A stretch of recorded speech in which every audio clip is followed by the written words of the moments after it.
చెప్పండి భాను గారు, writer to director, ఇలా రవితేజ గారితో ఒక సినిమా, శ్రీలీల గారు హీరోయిన్ అండ్ నేను యాంకర్ గా ఒక ఇంటర్వ్యూ అవుతుందని మీరు అనుకున్నారా? అది చాలా ఇంపార్టెంట్. స్టార్టింగ్ ఇంటర్నేషనల్ గ్రౌండ్ లో క్రికెట్ ఆడినట్టుగా ఉంది నాకు. అసలు ఫస్ట్ ఎక్స్పెక్ట్ చేయలేదు.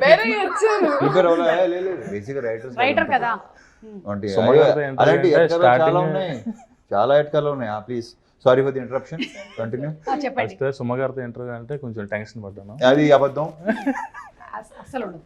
లేదు ఇప్పుడు కూల్. మీది ఏ ఊరండి? నాది వైజాగ్ అండి. ఓకే. అంటే ఈ సర్కాజం అనేది రైటింగ్ లో ముందు నుంచే ఉండేదా, లేకపోతే రవితేజ గారు కలిసిన తర్వాత ఆయనతో వర్క్ మొదలు పెట్టిన తర్వాత స్టార్ట్ అయిందా? ఆనెస్ట్ గా చెప్పు దానికి. నువ్వు అనవసరంగా లేని పని అని సన్మాన సభలు పెట్టదు. నువ్వు ఆనెస్ట్ గా ఉన్నది చెప్పి. లేదు, నాకు కామెడీ టైమింగ్ ఫస్ట్ నుంచి కామెడీ అంటే చాలా ఇష్టం అండి నాకు. నేను సామాజిక వర్గం మూవీకి రైటర్ గా పనిచేశాను. సో తర్వాత చాలా ఎనీటైన్ మూవీస్, వాల్టర్ వేరయ్య సార్తో ఫస్ట్ మూవీ నాకు Waltair Veerayya dialogues one of the writer ని దానికి నేను.